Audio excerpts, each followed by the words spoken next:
Salut tout le monde. On plonge aujourd'hui dans un livre Ah oui. qui s'appelle L'art subtil de s'en foutre de Mark Manson. Oui. Le titre est assez provocateur, non? Mais attention, Oui. on ne parle pas de devenir indifférent à tout. Non. C'est plutôt une approche décalée Oui. du développement personnel, D'accord. avec un ton humoristique et des exemples bien concrets. Tout à fait. Le livre nous encourage à accepter nos imperfections Oui. et à choisir nos combats. Choisir nos combats. Au lieu de courir après un bonheur illusoire, Qui? il s'agit de se concentrer sur ce qui a vraiment de l'importance pour nous. Et pour illustrer son propos, Oui. Manson commence par un personnage, Ah, pour le moins inattendu, oui. Charles Bukowski. Ah oui. Le poète américain, connu pour son cynisme et son style de vie bohème, c'est pas vraiment l'image du gourou du développement personnel, non? C'est justement là que réside l'originalité de Manson. Ouais. Bukowski, malgré ses excès et ses difficultés, est resté fidèle à lui-même. Oui. Et a fini par trouver le succès en tant qu'écrivain. Il incarne cette idée qu'on peut réussir en étant authentique, Oui. même si ça signifie être un loser aux yeux de la société. D'ailleurs, sur sa pierre tombale, on peut lire « Don't try ». Oui. N'essayez pas. Voilà. Alors, qu'est-ce que Bukowski essayait de nous dire? Est-ce qu'il faut vraiment abandonner tous nos efforts et se laisser porter par le courant? Exactement. Il ne s'agit pas de se complaire dans la paresse ou l'indifférence. Non. La philosophie de Bukowski, c'est plutôt de ne pas essayer d'être quelqu'un qu'on n'est pas. Oui. De ne pas se forcer à rentrer dans un moule qui ne nous correspond pas. D'accord. Il faut accepter ses forces et ses faiblesses et se concentrer sur ce qui nous passionne vraiment. C'est comme un artiste qui essaierait de copier le style d'un autre. Oui. Au lieu de développer sa propre créativité. Oui. Il risque de perdre son authenticité Oui. et de produire des œuvres fades et sans âme. Exactement. Bukowski nous enseigne que la clé du succès, c'est d'être soi-même. Avec ses imperfections et ses contradictions, c'est en assumant notre singularité qu'on peut vraiment briller. Alors si on applique ça au développement personnel, Oui. ça veut dire qu'il faut arrêter de se comparer aux autres Oui, et de se flageller pour nos défauts. absolument. Il s'agit de se concentrer sur nos propres valeurs, Oui. sur ce qui est important pour nous, et d'avancer à notre propre rythme. Oui. Le bonheur ne se trouve pas dans la comparaison, la compétition, Non. mais dans la réalisation de soi. Et Manson n'hésite pas à critiquer l'obsession moderne Oui. du bonheur à tout prix. Il utilise l'exemple d'un riche prince Ah oui. qui, malgré sa fortune et ses privilèges, se sent vide et insatisfait. Oui.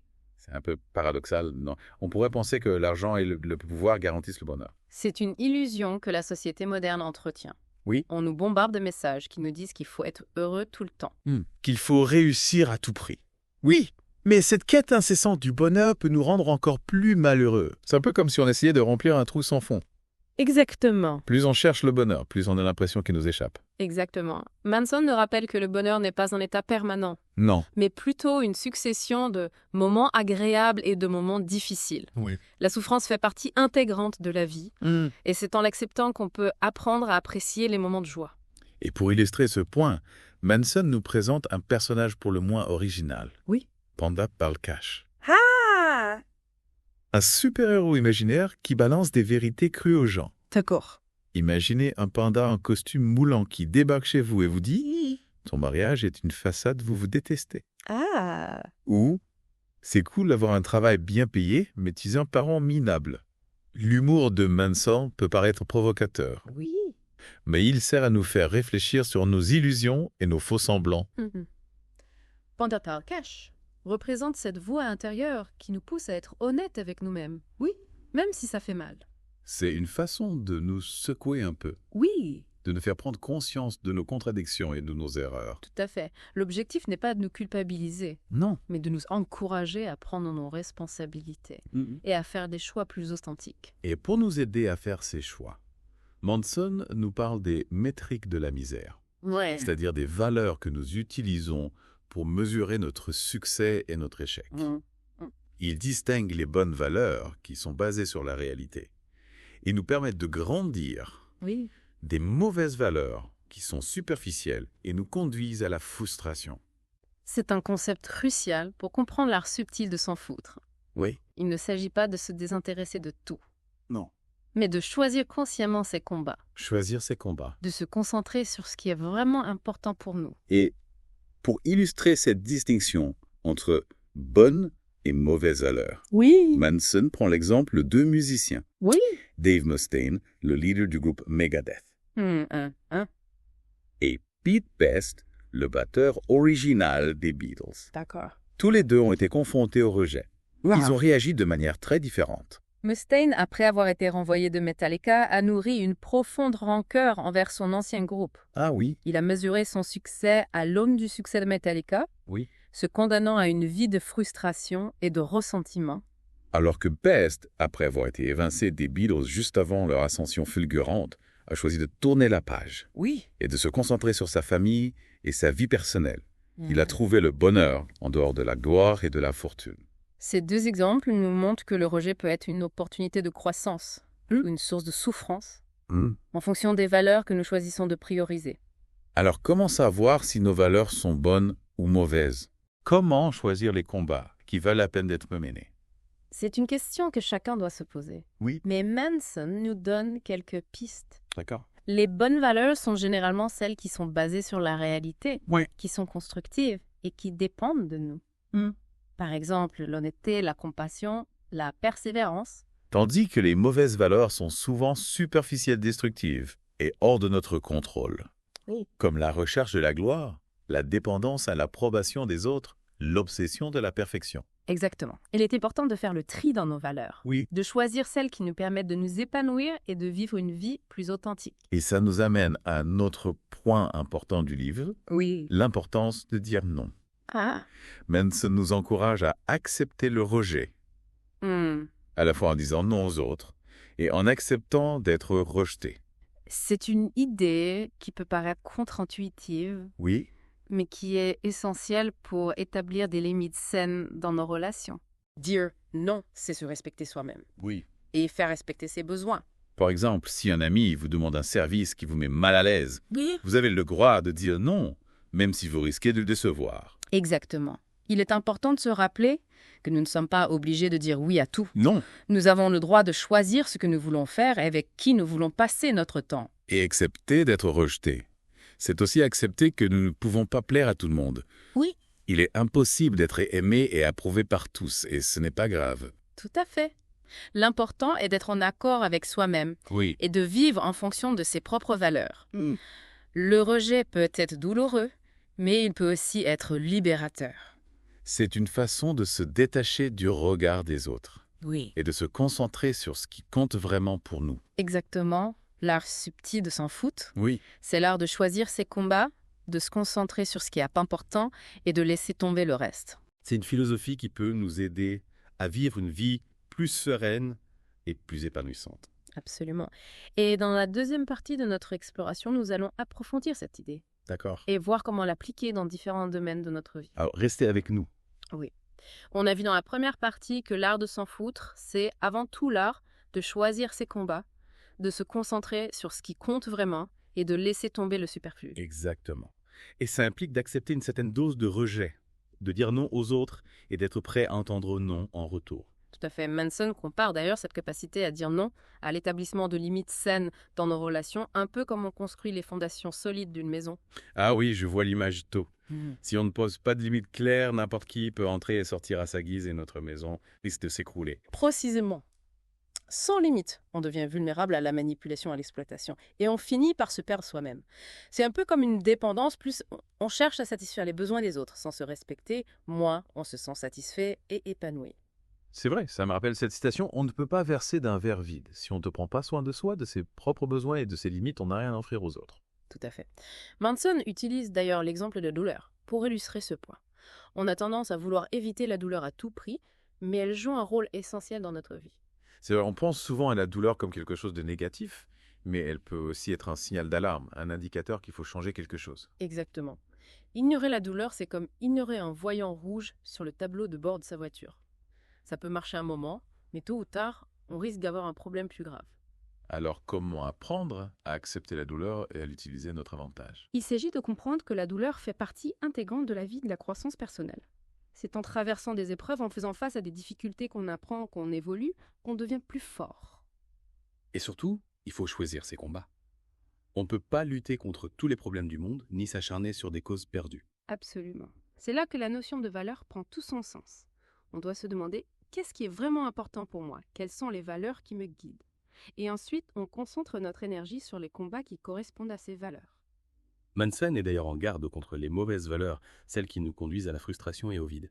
Oui, il prend l'exemple de Dave Mustaine, le guitariste de Megadeth, qui a passé sa vie à essayer de surpasser son ancien groupe Metallica.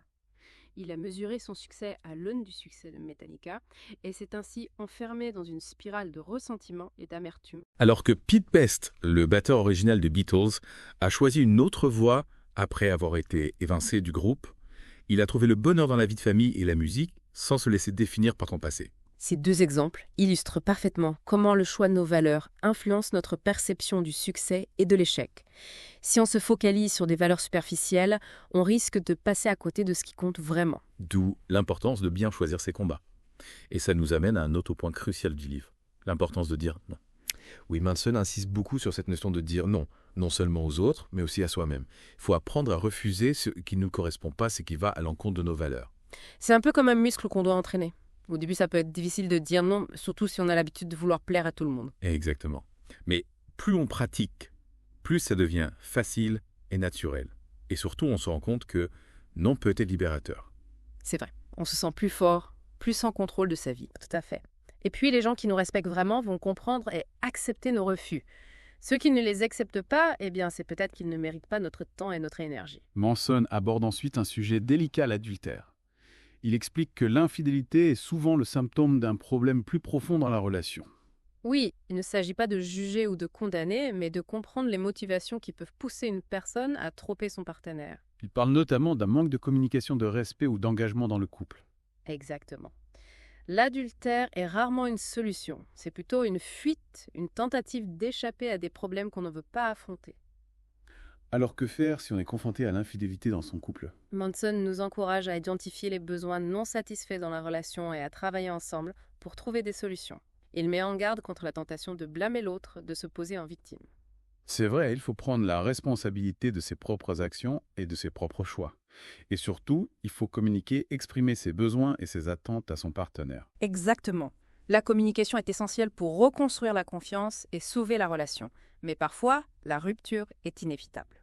Et dans ce cas, il faut savoir accepter la situation et passer à autre chose. Oui, il faut se rappeler que chaque expérience, même douloureuse, peut nous apprendre quelque chose et nous permettre de grandir. C'est vrai, on ne peut pas changer le passé, mais on peut choisir la façon dont on réagit aux événements et dont on construit notre avenir. Tout à fait.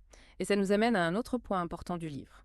L'importance de l'engagement. Manson explique que l'engagement est souvent perçu comme une contrainte, une limitation de notre liberté. C'est vrai, on a parfois l'impression que s'engager, c'est renoncer à une partie de soi-même, à ses rêves, à ses aspirations. Mais Manson nous propose une autre vision de l'engagement. Il le compare à la construction d'une maison. Si on ne pose pas de fondation solide, notre maison risque de s'effondrer au moindre coup de vent. Ah oui, je comprends.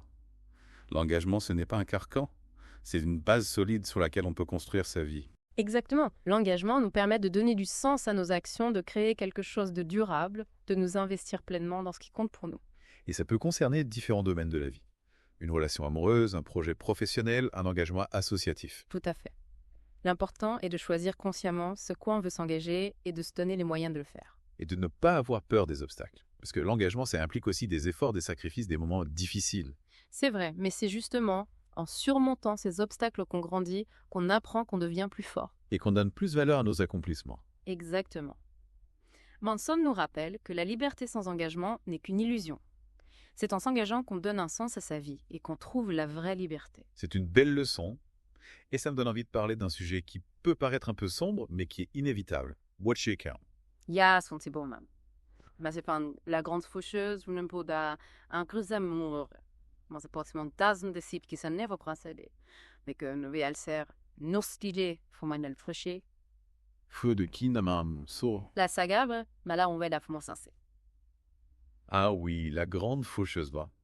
Un sujet que beaucoup préfèrent éviter, mais que Manson aborde avec beaucoup de lucidité et de sensibilité. Il raconte notamment l'histoire d'un ami proche qui est décédé tragiquement dans un accident. Cet événement l'a profondément marqué et l'a forcé à confronter sa propre finitude. C'est une expérience que beaucoup de gens vivent malheureusement. La mort d'un proche nous rappelle que la vie est précieuse et fragile, qu'il faut profiter de chaque instant.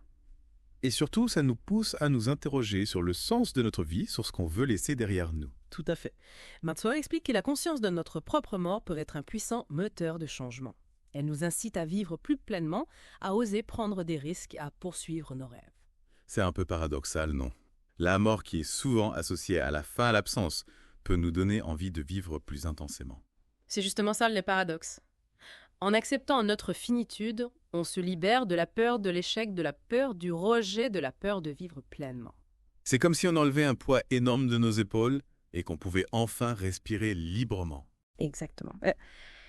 Et Manson nous encourage à ne pas avoir peur de la mort, mais à l'utiliser comme un guide, une boussole, pour nous aider à vivre une vie plus authentique et plus significative. C'est une perspective intéressante. Et comment fait-on concrètement pour intégrer cette conscience de la mort dans notre vie quotidienne? Il ne s'agit pas de devenir morbide ou de se replier sur soi-même. Il s'agit plutôt de vivre chaque jour comme si c'était le dernier, d'apprécier les petites choses, de passer du temps avec les gens qu'on aime, de faire ce qui nous passionne. C'est vrai, on a souvent tendance à remettre à plus tard les choses importantes, à attendre le bon moment pour vivre nos rêves. Mais le bon moment, c'est maintenant. Il n'y a aucune garantie que demain sera meilleur qu'aujourd'hui. Alors il faut oser vivre pleinement sans regret, en accord avec nos valeurs et nos aspirations profondes. C'est un message puissant et inspirant. Et ça nous amène à la fin de la deuxième partie de notre exploration de l'art subtil de s'en foutre. Dans la troisième partie, on va continuer à explorer les idées de Manson et voir comment les appliquer dans notre vie quotidienne. On a beaucoup parlé de l'importance de choisir ses combats, Oui. d'accepter la douleur et l'échec, et de se concentrer sur ce qui compte vraiment. Oui. Mais comment fait-on pour identifier ces combats qui valent la peine d'être menés? C'est vrai, on a tous des tas de choses qui nous préoccupent au quotidien. Des petits tracas aux grandes questions existentielles. Comment savoir à quoi accorder notre attention et notre énergie? Manson nous invite à revenir à la base. Oui, Nos valeurs. nos valeurs. Quelles sont les valeurs qui nous définissent, qui nous guident dans nos choix et nos actions? On a déjà parlé des bonnes et des mauvaises valeurs. Oui. Mais comment les identifier concrètement dans notre propre vie? Il faut se poser des questions. Oui. Simples mais profondes. Qu'est-ce qui est important pour moi? Qu'est-ce qui me donne un sentiment de satisfaction, de fierté, de sens? C'est un peu comme un travail d'introspection, de recherche de soi. Exactement. Il faut explorer ses motivations, ses aspirations, ses rêves. Ouais. Et parfois, il faut aussi accepter de se confronter à ses peurs, à ses doutes, à ses faiblesses. Parce que c'est souvent en affrontant nos peurs qu'on découvre nos forces. Tout à fait. Manson utilise d'ailleurs l'exemple de son expérience personnelle avec le rejet.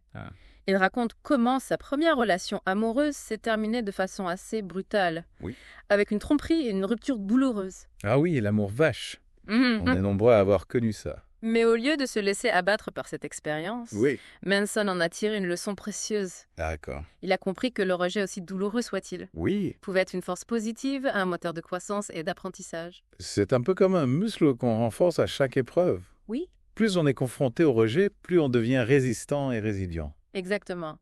Manson nous encourage à ne pas avoir peur du rejet, Non. mais à l'embrasser comme une opportunité d'apprentissage et de transformation.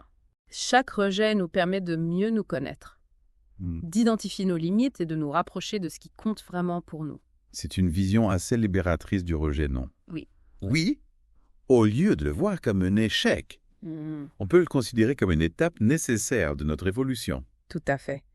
Et ça nous permet de relativiser l'importance du regard des autres, de nous détacher de la pression sociale et de vivre plus en accord avec nous-mêmes.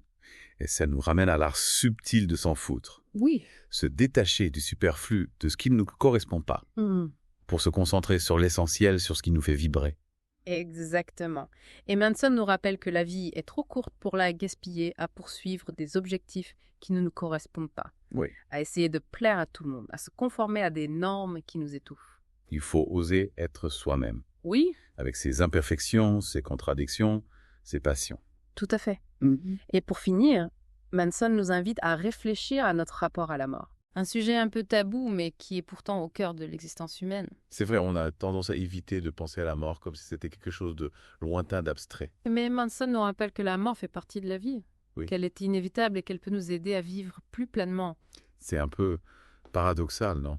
Penser à la mort pour mieux vivre. Exactement. La conscience de notre finitude peut être un puissant moteur de changement. Elle nous incite à apprécier chaque instant, à ne pas remettre à plus tard nos rêves, à exprimer notre amour aux personnes qui comptent pour nous. C'est comme si on se réveillait d'un long sommeil. et qu'on réalisait la beauté et la fragilité de la vie. Tout à fait, ça nous encourage à vivre chaque jour, comme si c'était le dernier. Oui. À oser prendre des risques. À dire « je t'aime », à pardonner, à rire, à pleurer, à vivre pleinement sans regret. C'est une belle philosophie de vie. Oui. Inspirante et libératrice. Oui, et c'est une invitation à s'approprier l'art subtil de s'en foutre. À choisir ses combats avec sagesse, à se concentrer sur l'essentiel et à vivre une vie authentique, pleine de sens et de courage. Merci pour cette plongée profonde dans l'art subtil de s'en foutre. Merci. J'espère que nos auditeurs auront trouvé des pistes de réflexion pour vivre une vie plus sereine et plus épanouissante. Oui. Et n'oubliez pas, l'important n'est pas de tout réussir, mais de vivre en accord avec soi-même, avec ses valeurs, avec ses rêves. Tout à fait. À bientôt pour une nouvelle exploration. Au revoir.